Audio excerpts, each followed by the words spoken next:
So I'll just give everyone a couple of seconds, see if anyone wants to join us live. Let me start off by introducing myself. My name is Shay Hardy. I am the Managing Director of the social enterprise empowerment.org and the nonprofit Empower Amsterdam. And together we make career resources accessible to everyone. Today we're having our live chat with two women who are very powerful businesswomen in their own right. And we want to talk about how do you promote your business when you're first starting off? How do you gain more clients, more visibility, but also what do you do when you're promoting your business and things are not going well? How do you stay positive? And I'd like to introduce Sharon van Sprang and Tori Dunlap, I hope I pronounced Sharon's last name correctly, into the room.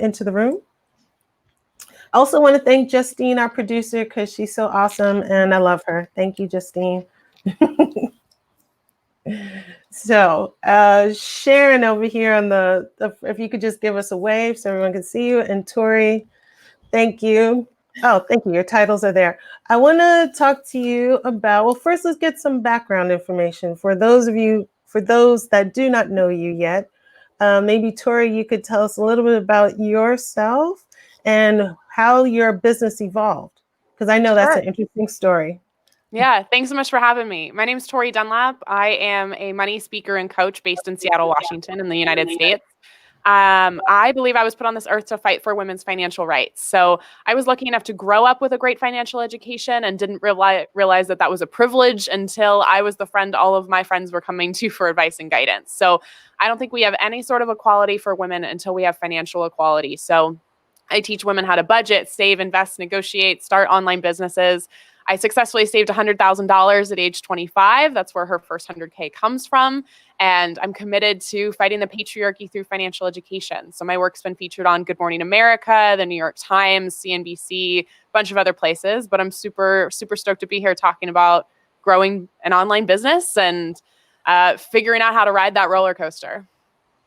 Thank you, Tori. Thank you. And Sharon. Well, my name is Sharon. Thank you as well for having me. I'm happy to share all my knowledge about sales and marketing. I am a sales and marketing trainer, consultant, however you want to call it. I just empower startups, SMEs to just be better in sales and grow, improve, and make it happen. I used to also I had a full-time job.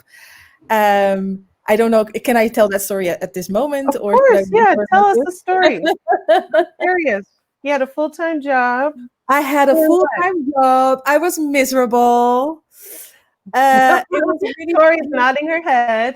Yes. I know the story. It's familiar. Yep. We all have that story. And but I was too scared to really take the step into entrepreneurship. Right. So I sold my soul many, many, many times. And why that actually happened every time? Because you also go to your friends and your family, and they tell you to make the safest choice, right? Yeah. Until you cannot handle it anymore, and you're choosing for yourself. But that means you need to have loads of courage. And sometimes I'm still wondering why I became an entrepreneur, because you have high highs and low lows. Yeah. But still, I wake up every day being happy in what I do. Sometimes I have to struggle. Sometimes I'm doing amazingly well. And especially during Corona times, I just had one month of not earning anything. And after that, it was this for me. So I'm super grateful and love to share whatever knowledge I can give. Thank you for that. Thank you. Speaking of just starting out with your own businesses, because I think all three of us have started out first as employees. We didn't go straight into becoming entrepreneurs. We started off with the normal track, is what people like to call it, the employee track. What was the biggest challenge for you to finally say, yes, I'm going to do this? Was it, could be financial, it could be support, it could be just like this gut feeling. What was it for you, Tori? Yeah, so I grew her first 100K on the side of my 9 to 5 in marketing for 3 years. So it was a side hustle. It was something that I knew I wanted to take full time, but thought, oh, maybe by the time I'm 30. And I graduated college thinking, okay, I want to be a VP of marketing at a large company, and realized within 2 weeks of being in the corporate environment that this was not for me and that I did not want to do it. And I realized that very early on. And so it became like, how quickly can I get out of corporate and go the entrepreneur route? And I'm 25, I'll be 26 in about a week. So I did it in 3 years, which I was really, really stoked about. The biggest thing for me is that I had a blockbuster 2019. Like I hit my 100K. I was on Good Morning America and a bunch of other places. Like my business was really taking off. And I always said that I would go full-time entrepreneur when I was making more money as a business owner than I was in my 9 to 5. And actually in 2019, I was, and I still couldn't make myself quit my job because I loved the stability. I loved having the health insurance. For us in the States. We are, we're in charge of our own health insurance. And so it was health insurance through an employer, the stability of a paycheck every 2 weeks. And I had to do some soul searching and digging and realize that my parents are so supportive, but they're also very stable people. And that was their foundation, is they made really smart financial decisions. And that's part of the reason why I was able to make smart financial decisions. But they never took a risk in that way. And I don't blame them for that. I have the life that I have because of that. But I realized that I had to overcome feeling like, being like the queen of stability and wondering, how am I going to do this most unstable thing ever? And realizing that I was going to be okay. And of course, in my first month of full-time entrepreneurship, I 5x'd the amount of money I would have made at my day job. Nice. So yeah, and I wondered literally like yesterday, I'm like, well, why didn't I do this sooner? But it's part of the learning experience and doing that. And so for me, it was really understanding like what is holding me back from taking this leap when everything else lines up. The finances are there. I'm emotionally ready. My business is already a proven concept. And it was my own mindset or my own upbringing that was like, you can't take a risk. You can't take a risk, when realizing like it wasn't really a risk if I had lined all of these things up first. Mm-hmm. That's right. Right. Yeah. Well, for me, it was a little bit different. So my last job, I was really miserable, and I couldn't keep it on. I couldn't. So what I actually done, I just let it go. I went to Bali for a few months. I joined this. Yes, I joined this coaching mastermind group, and every day for 2 hours, I was working with that group on my business idea. Wow. And, I came back. So I was initially, I was going to stay there for like a month, and it became 3 months. And then I came back to the Netherlands without a job, of course, because, I quit mine. And I had a choice. I was like, okay, listen, you have 2 choices. You're going to, or become an entrepreneur, or become an entrepreneur, or just find a job. So I gave myself a chance, 3 months actually, to make entrepreneuring happen. And because my focus was so strong, I made it happen. I finally go for the thing that I really wanted. I must say, I don't have parents that are entrepreneurial, so it was just a whole different ball game.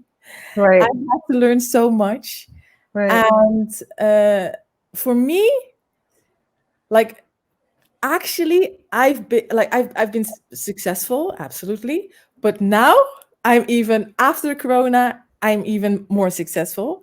And Wow. that's because I made smart choices. I have a business coach that teaches me so much about being an entrepreneur. So now I know, oh, this is how you do it. So I understand it, and it's amazing. It's amazing, and I'm doing good. And I hope I am, I'm gonna get where I want to be. That's so interesting. For anyone who's watching us now, if you can say hi in the chat, let us know where you're from or where you're sitting at right now. And if you have any questions or you want to make any comments, feel free to join us and we'll pick up your questions and comments as we go along. I think what you guys said is so familiar. It's nice because Tori has she came at it from a different perspective. She had a side hustle first. And you, Sharon, you just dropped everything. I find, I'm American. I've been living, and I also had the same thing, solid parents who did the right thing, who saved, who showed us how to save everything. And, but I find that Europeans seem to have this freedom, this real freedom to just say, I don't care and maybe it's not all Europeans, maybe it's the Dutch, I don't know, but just this freedom to say, I'm going to drop everything and do what I want to do. I'm going to drop, because there's a saying in the Netherlands called, you have the right to work and you have the right not to work. I might not be translating it directly, but you have it's your right to work and it's your right not to work. And this is like something that they live by. That's very un-American. Yeah, like, so un-American. Americans are like, you work until you die, and then you're still working in the grave. Like, even when you die, you're still not off the hook. Like, could not be a more different narrative. Very, very different. But I love that about the Dutch culture, and that, and I wish that we could in America have that freedom to just say, because we do have the freedom. It's just that society constantly tells you, like, no, you have to have, and it's usually around material things. You have to have the car, the house, da da da. What I heard from both of you is that you had friends and family, you had external help coming at you or impacting your decision. So they could have been helping you in the direction of becoming an entrepreneur or don't become an entrepreneur. And again, anyone who's watching, please drop comments, ask questions, and let us know where you're from right now or where you're sitting right now.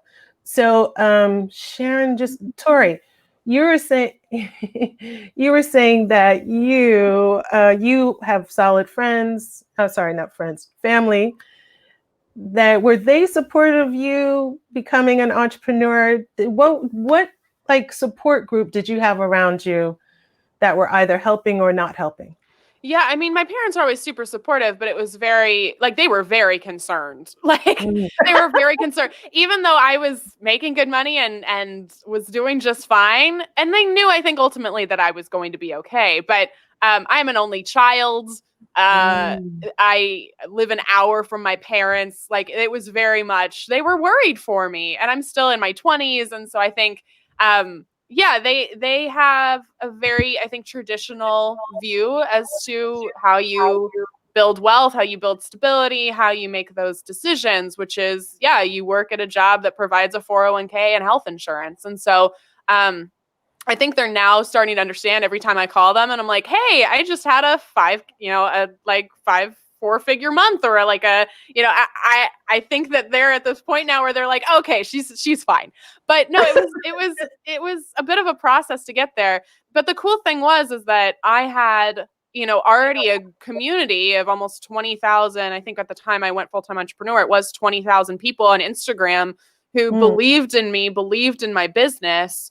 And they were fellow women who were looking to me to, make those brave decisions. And so I got asked every day for like a year, that whole year of 2019, like, when are you going to quit your job?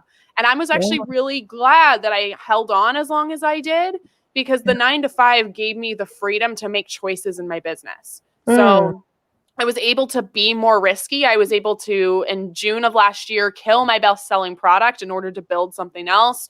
I was able to, just grow it organically. I've never bought followers. I've never paid for an Instagram ad, right? And so I was able to grow it organically and in a way that was serving my audience before I sold to them because I gave it time. And I think if I would have quit earlier, at least for me, that wouldn't have worked, because I would have hated my business. I would have depended on my business to pay my bills very early, even if it wasn't ready. And so I was glad that I waited as long as I did, even if now I'm like, I could have done this sooner. But it's all part of, the journey to get there. And so, yeah, my parents were concerned, but they're still super supportive. And the other cool thing is I did have this community that I myself had built that was, following my journey every step of the way. Right. What about you, Sharon? For me, people had to get used to it. Let's say it like that. So in the beginning, I was actually ashamed to tell people. Yeah, I was really ashamed. When you have a failure, to share it with people. When people ask you like, "Oh, Sharon, how was your month? How was your month this time?" And I was like, "Oh yeah. Well, like I was ashamed of sharing my story. That did not know what they actually did not know what I was doing, because I was not sharing it. I was kind of ashamed because in my mind I was not doing good enough. And it changed actually when I became more secure about what I'm doing, because you show it to people see what you're doing more, like on like I'm very active on LinkedIn and on social media. And the crazy thing is that people get inspired by me, and that's like I'm like, wow, is this the effect that I have because I am following actually the thing that my ambition, the thing that I want to do and what I love to do. And now I am so proud to tell everybody what I am doing. And even my uncle is calling me and he's like, Sharon, I see you on LinkedIn, and you have to write a book or whatever. So supportive. And it's like, yes, to really stay in a positive mindset, because like as I was saying, you have ups and downs, and it's sometimes it can be a lot of work. I was looking for peers, so people that are doing the same, and mentors, coaches, etc. It is so helpful. But yeah, I was ashamed of sharing people, like if I had a failure, like, shit. Can't Maybe share that. That's smart, maybe I should just be employed and have a 9-to-5 job. That is the smartest way to go. Yeah.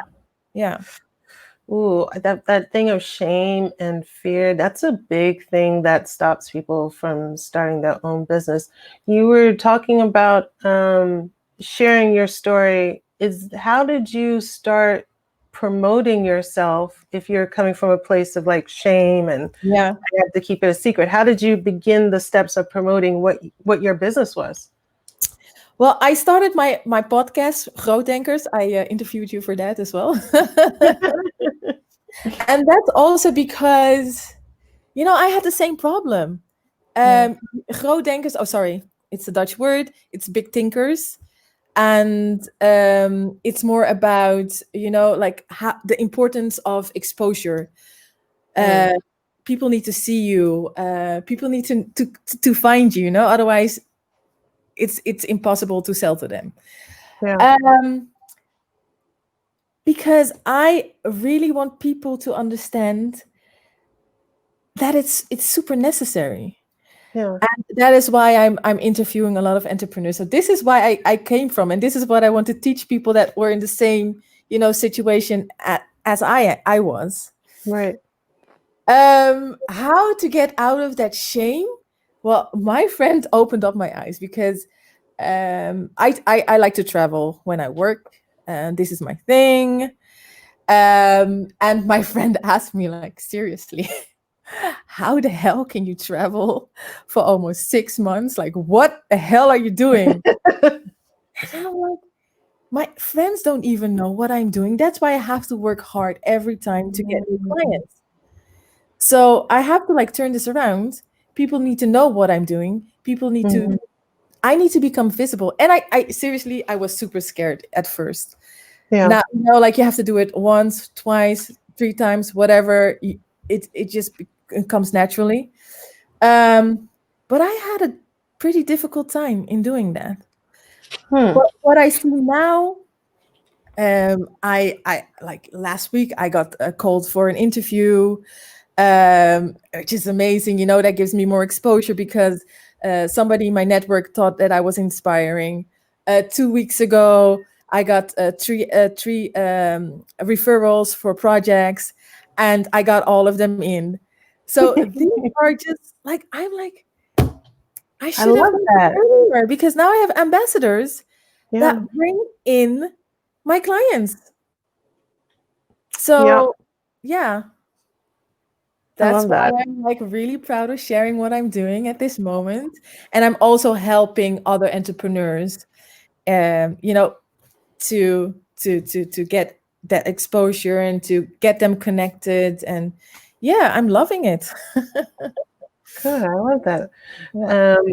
Before Tori, you answer, anyone who's watching us now, please join the comments. Let us know where you're sitting right now, and feel free to add any comments or questions and join the conversation.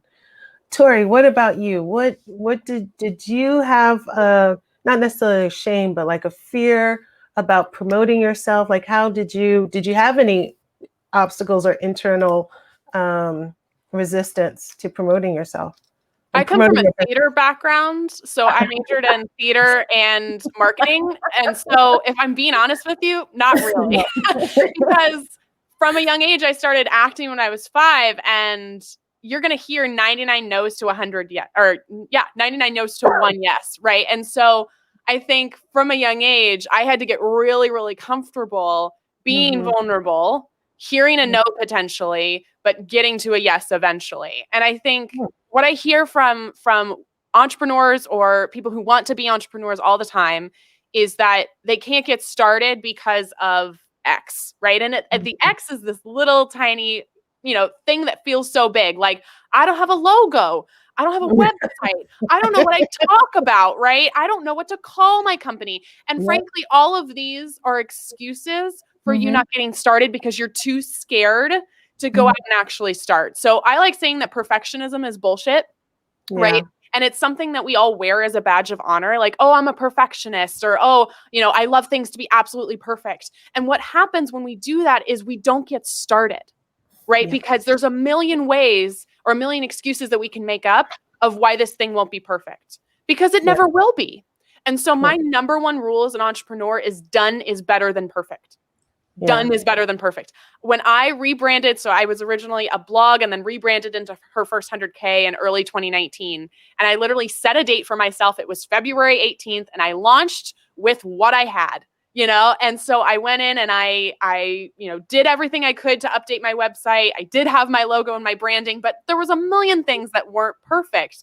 But sometimes you have to just get started. And even if that means like, buying a domain, throwing a couple blog posts up, or whatever that looks like for your business, I think it's really easy for us to want something so badly, but then create a million reasons why we can't get started. And so for any entrepreneurs out there or people who are just starting out on their businesses, I think that's my biggest piece of advice is like, I decided one day I was going to start a business, and I decided, and therefore I was a business owner. And so getting started is the hardest part. And once you're over that hurdle, then you can just walk up the stairs. Yeah. Well, let me say hi. Yeah. Let me say hi to a few people. Hi, Nicola. Thanks for joining us from Scotland. And Nicola also says, to be honest, I miss the Dutch spirit in creating business. And Nicola has a question for us, but I'm going to save that for a moment. And then Chrisada, thanks for joining. And you're right. And she also says it helps us to procrastinate. The perfectionism, I think, is what she's referring to. Am I right, Yeah. Prasadda? I perfectionism is almost like a disease, isn't it? It's almost like a disease. Yeah. Oh, One of my favorite authors, if you guys know Elizabeth Gilbert, she wrote Eat, Pray, Love, Big Magic. Yeah. That woman is my hero. But she has this amazing quote that perfectionism is fear in stilettos, right? And so it's fear in a really nicely styled coat, and like Yep. that's something that we wear as a badge of honor, and it ends up preventing us from getting started because we want things to be perfect so badly. But really, it's just fear disguised as something positive. Yeah, Exactly. I totally agree. Because when I changed my business during Corona because I was like, something needs to get changed, and I was really reluctant because I also had like, oh my God, I need a website. I know that's not the case, but I was really scared, like really, really scared to launch my website. Like during Corona. Right. Yeah. And it's vulnerability too, right? It's going off and putting something out in the world and hoping people like it. And I think that comes down to, you have to like it. You have to be excited about the thing you're producing, and people will get excited because you're excited. Yes. Yeah. And that's absolutely the case. So to that. Since we're on the topic of Corona, and before we do that, if anyone has joined us, please drop your comments and your questions and let us know where you're sitting at now. Tori, no, sorry, was it Corona? You were saying, Sharon, you started your own business, or rebranded your business during Corona times. Now, first, why? Was it because of Corona? And the second question is, because it was Corona, what were the challenges you had to overcome? Because I know you overcame them, but what were they? Yeah. Okay, so before Corona, I decided to let everything go again and travel, go to Brazil, whatever. The good life. You were living the good life. Yeah, it's a good life. But I was doing really, really, really, really good before that. Okay. And then after I came back, I struggled. I worked too hard.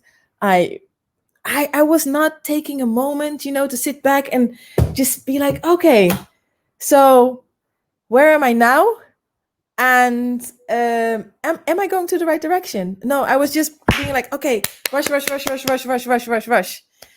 And Corona made me just stop. Because all my projects got canceled. My interviews, my presentations, everything was done. And then, first 2 weeks I was stressed out, of course. But, like the Dutch government is amazing. When it comes for entrepreneurs, we had amazing, our government. Tori, I wish you had our government. I'm so sorry. I'm on mute. Me too. I would love to not have the government I'm in right now. That would be fantastic. And get this like financial support. We had financial support. Right. So I was like, I have to take the time to just reboot, rethink. What do I want? What am I good at? What do I actually want? So I found my business coach, and we stepped up from there. Like in 30 days, I had a new business that I'm very proud of, that I'm sharing with everybody, and it gives me joy every day. And I am doing amazing things. And if the feeling is good, the business is good. Like yeah. So what were some of the challenges that you had? Promote, because you said that you weren't making money for a while, or was that during the transition to the new business? Yes. No, that was before. That was no. That was before Corona. So after like I had my fun in Brazil and Colombia, whatever, I came back to actually do business, but I was not focused. I made mistakes. You did not focus my energy. You know, I was just like running without taking a step back and thinking where I'm heading. Where you're going. Yeah. What about for you, Tori? Did you have any challenges during Corona? Anything that you had to step back and rethink, or?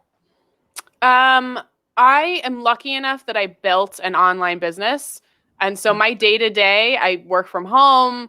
I do the majority of, if I'm doing coaching or workshops, the majority of which are done digitally. So, knock on wood, my business really hasn't been impacted very much.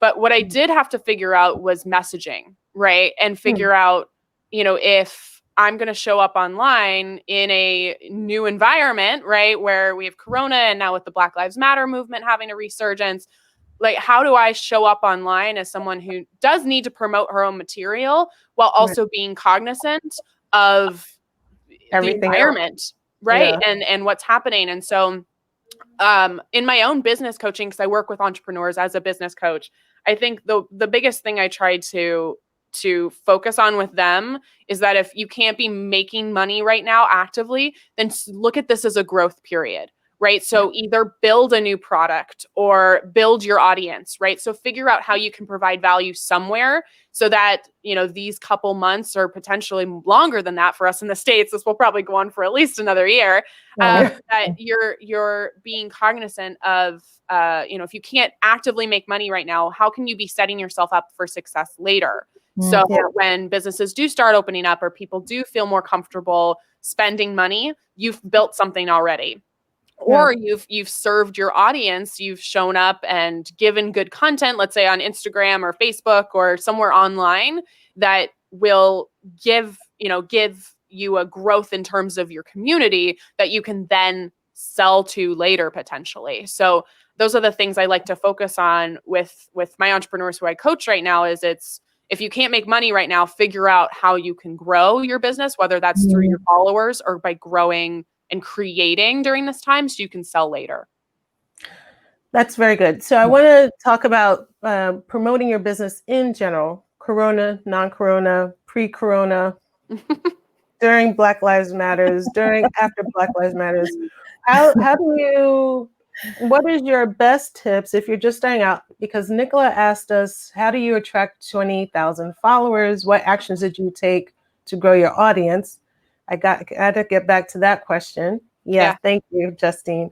But beyond just that, how do you, when you're just starting out your business or you're just really small, how do you grow? How do you promote yourself? I can answer the question as well. The biggest thing that I focused on doing was serving before selling, meaning that I was providing value for people first, and then eventually, hopefully, converting that audience into paid customers.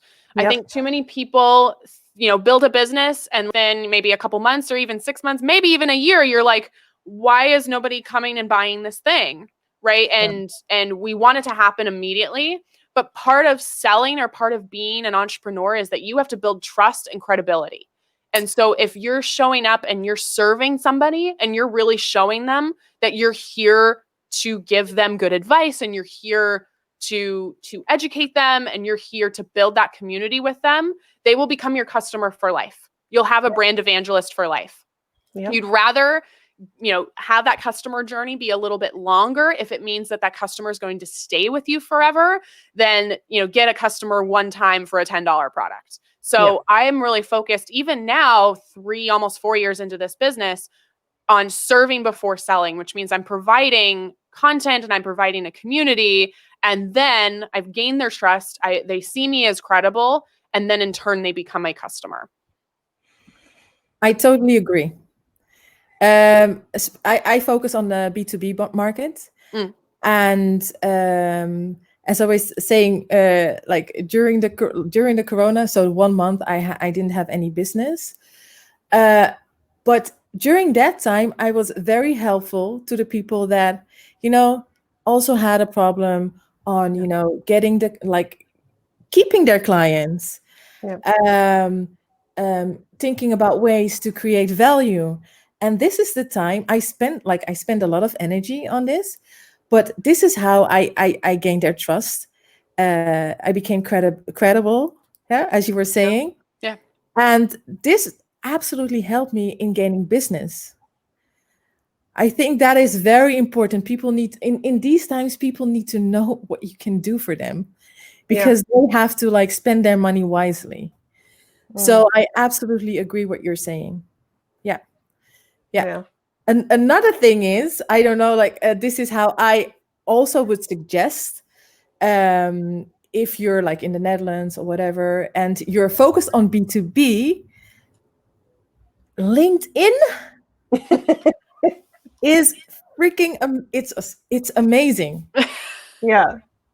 If you know the power of LinkedIn, you can have so many business out of it.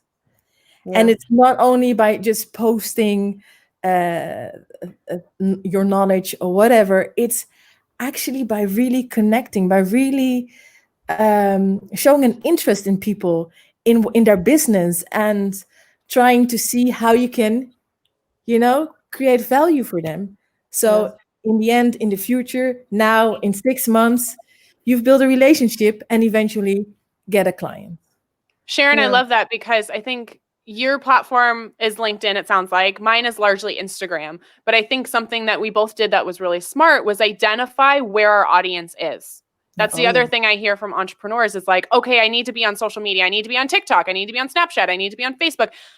Decide where your audience is because especially if you're a solopreneur, you don't have time to produce quality content and serve before you sell on every single platform. Right. So I realized my audience, which is millennial women, spend the majority of their time on Instagram.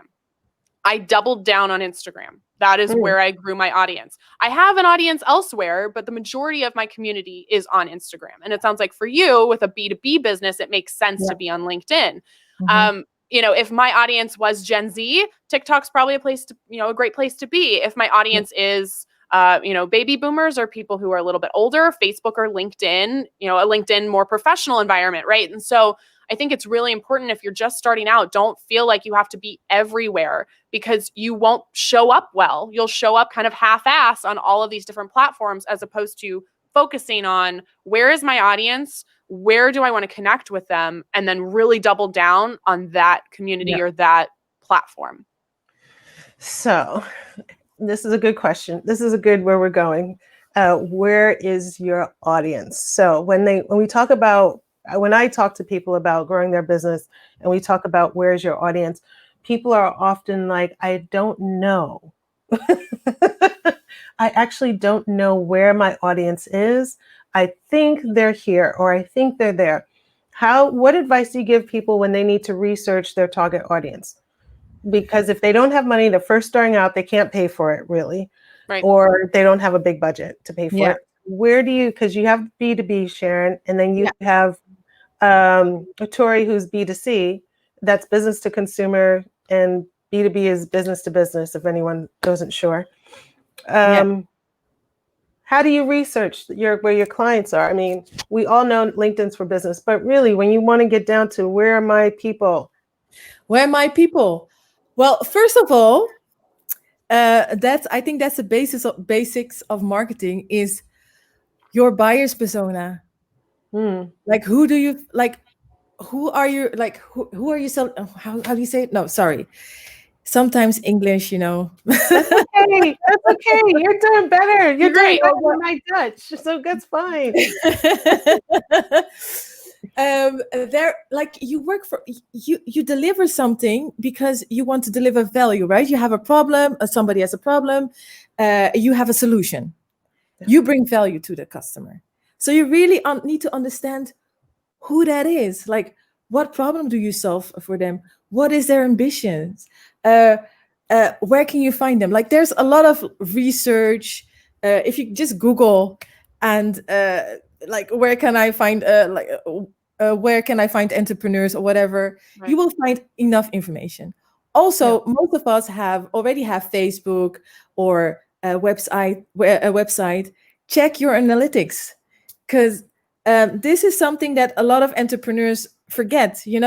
Check who is interested in your post. Facebook, knows everything, just like Google knows everything. I'm obsessed with analytics, by the way. Obsessed. Yeah, me too. As soon As as a marketer, I think all of us do some sort of marketing, and so it's like analytics. Yes, analytics. Because this, like every entrepreneur that I work with, I ask them the question, like, do you know your analytics? How many people on average visit your website? What is their age group? What is their interest? Which posts do they like? How do they engage? They don't know. And this is very essential information for you to really understand, okay, where should I be? So this is Yeah, I love that. And my advice is similar to what I said before about picking a platform, but also pick who your audience is. The tendency for entrepreneurs is you start and you don't want to ostracise anybody, and so you're everything to everybody, but in doing so, you're nothing to anyone, right? You're nothing to nobody. So in trying to be everything to everyone, you're nothing to nobody. And I think it's really, really important to figure out, for me, it was millennial women who are typically, live in an urban environment, live in a city, who are, liberal or left leaning, because my platform is about activism and being a financial feminist. And I ostracized a lot of people in doing that. But at the same time, I got brand evangelists out of the people that I was committed to serving. So when you're starting your business, not only figuring out, where your audience is, but who your audience is, and then double down. Maybe it's moms with children under 2, right? Or maybe it's, women entrepreneurs who live in this certain city, but trying to be everything because you don't want to potentially lose out on a client or lose the customer. You end up not really committing to the exact audience you're trying to serve. And then people don't feel like they can connect with you at all, right? Because they're like, who is she? What does she do? Who does she serve, right? Well, if you're very clear on your mission, you might lose some people, or people might not show up, but the people who will, like, I still have millions of people who are millennial women who are, interested in money. So don't be afraid to niche. Yeah. And I think that's so key, because that's what I tell people a lot. They're like, especially I work in a coaching environment with lots of coaches. Every time I work with a coach, they're like, I can help anybody. Everybody is my client. And I'm like, but who do you like? Who do you really like working with? Let's break it down. Well, I'm a mom. It could even start with who you are. I'm a mom.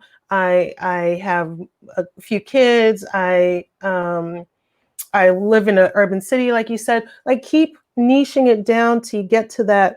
And actually, people are so afraid of this, but the more narrow the niche, the better you are as a company. The better you do for your business. It's just gold. And everyone's always so afraid. No. But what if I meet someone and they're not in my niche, but they have the money? And like, you could, of course, you could work with them. But I spoke at an event a while ago, and somebody was like, I want to write a blog about cheese. Is that too niche? And I was like, no, that's a great. Sure. I'm like, the internet is a weird place. Write a blog about cheese. Like, you will find people who also love cheese, or who are interested in finding a certain cheese and wine pairing, right? You'll have an audience there. And so, I love that idea of don't be afraid to niche, and potentially, if you are looking, to engage with people who, have the same mindset as you, or who are trying to build something similar, or who are interested in the same things, build your customer persona like 1 degree away from you. That is gold right there. That's exactly 1 degree away from you. It doesn't have to be exactly you. 1 degree away from you. Grisada just gave a comment here. I love the term brand evangelist. And there's always a fear to niche, but once you really tune in to your ideal client, your work becomes so much more meaningful and fun. And I think that's exactly spot on, Grisada. I think when you're growing your business, when you're promoting your business, the other thing people tend to forget is that being who they are is such a big part of their business because there's going to attract people who can connect with them. So those people who hide away parts of themselves, and we spoke a bit about feeling ashamed about your business, but this is more like I remember working in corporate world, and in the corporate world, you're like this and you talk like this, and it's very formal and it's very, you don't share too much.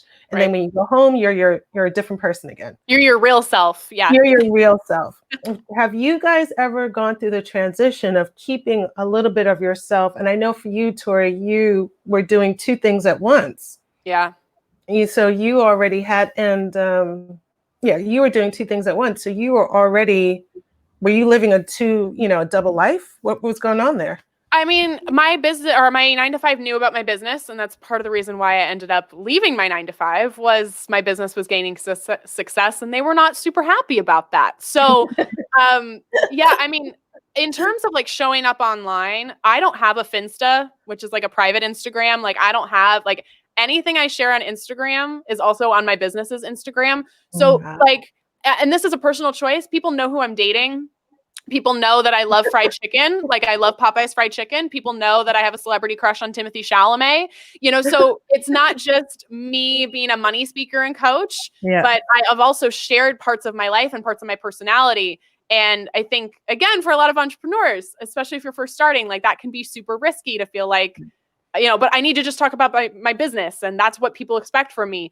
But again, you're building brand evangelists and people learn to trust you and learn to find you credible and relatable if you are sharing yourself. And again, you have to have boundaries. Like there's certain things I won't share on Instagram or on social media, but I think it's really easy to pigeonhole yourself of like, I need to be a professional person who does this professional thing. And you can do that. You also need to showcase that you're a real life breathing human being who is, not a business owner 24/7, 365. So I think that, one of the best things you can do is show up online and show up authentically and figure out, what parts of my life are not okay for social media, what parts of my life are, is my community not going to see. And then there's also parts that maybe are not related to your business, but that are super important to showcase because then people can relate to you and see you as a real genuine person. Yeah. I think what's even been more important now with Corona, because of Corona, everyone is online. So everyone is more forgiving and more accepting of people to just be themselves. If there's no other time right now, this minute, it's the most lucrative time to be yourself online. Sharon, what about you? Did you have any parts of yourself that you're like, I'm going to save this right now because I'm not going to share all of myself out there? Well, my main platform is LinkedIn. So it's a little bit different. You don't put your dating on there. None of your dating pictures on there. Dating or your something. Favorite food isn't on there. But I need to have a connection with my network. And that means they need to see the real me. And I'm actually like genuinely myself. Sometimes you see a really excited video of me when I explain something or just be excited about an event that is happening or because I'm super excited. And you will hear it, you will read it in my post, you will see it on the video. It's something this is who I am. It's almost like you're American. Yeah, really? Americans are just so excited. I'm so excited. I'm just like hyper when I'm working on my business, and I get this also from my coachees. I sometimes weekly I will send them a short message, like, oh my gosh, yeah, you're such a happy, positive person, and yeah, I'm super excited about our next session. So I am showing the real me, but I am not sharing what I'm eating or I don't think LinkedIn is the right network platform for that. Yeah. And that's also important to know, like, where just because you're on LinkedIn doesn't mean we start. Although I have seen some people sharing a little bit more on LinkedIn. Yeah. I've seen a lot of people going since Corona. What I also, what I find remarkable about LinkedIn is during Corona, everybody, it's almost like a whole gang of people decide we're all going to connect. And we don't care who you are, where you're from, what you're doing.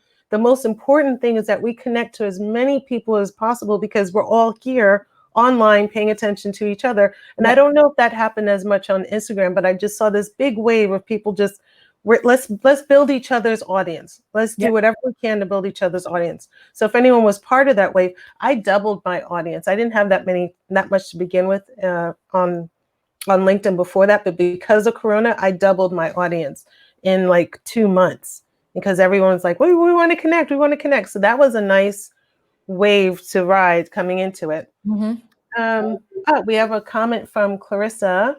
She said, yes, being authentic while promoting my business is something I really want to do, still figuring out how much to share and where that line is. I think for everyone it's different, but I think you should also not overthink the line. For me, I try things on. Like sometimes I'll share something and if I felt good about it, maybe I'll share something in that vein again. If I didn't feel so great about it, that's a good gut check. Like for me, sometimes I have to actually do it and then figure out like, okay, did that feel okay? Or was that like a little icky? And then I get to decide in the future if I'll share that kind of content again. Yeah. For me, I also like switch it up and see how people respond to it. Right. And, if I get the right response, a lot of views or engagement, I will do that again. So this is how I would, how I would do it. But, it's different. It's different on LinkedIn than on, like Instagram, because I also have an Instagram page and I share everything about family, friends, what I eat, whatever. So, yeah. Okay, we're about to wrap up. I stayed on way longer than I normally do, but I think the conversation was just flying by. I didn't want it to end. Just to wrap up, what is the one piece of advice you would give any actually it doesn't have to be starting, any entrepreneur at any level that's feeling stuck? What is the one piece of advice you can give them to just move through that period of not knowing what to do next? I said it before, but done is better than perfect. That's good. Good to just get started and figure it out, launch it. What is it? Launch it broke, fix it live. Fix it live, yeah. Right? Yeah, of just understanding that like nothing is ever going to be perfect, and that should actually be a liberating feeling of like, wow, there will never be perfection. Great. So I'm just going to do it. Yes. And I will suggest a coach. Sometimes you're just too stuck, and you like, for me, it's like you just go in a circle, like you do the same thing over and over and over and over again, and you cannot get out. And sometimes it's nice to have somebody that can just like take a few steps back and push you. Yeah. The push you need. Yeah. Wow. I want to thank you guys for joining us, for giving your time to us and giving us your experiences, your knowledge, your information. It was so much fun talking with you, and I hope we'll have you back again because it was really a great conversation. For anyone who is interested in following them, I think your links are in our post, and you can follow Tori and Sharon on their respective platforms and on their websites. I think we have that as well. And if not, then I'll be putting them on there after this. And I hope you'll also follow us at empowerment.work and Empower Amsterdam. And I hope we'll see you again. I love doing this stuff. It's great. It was amazing. Thank you for having me.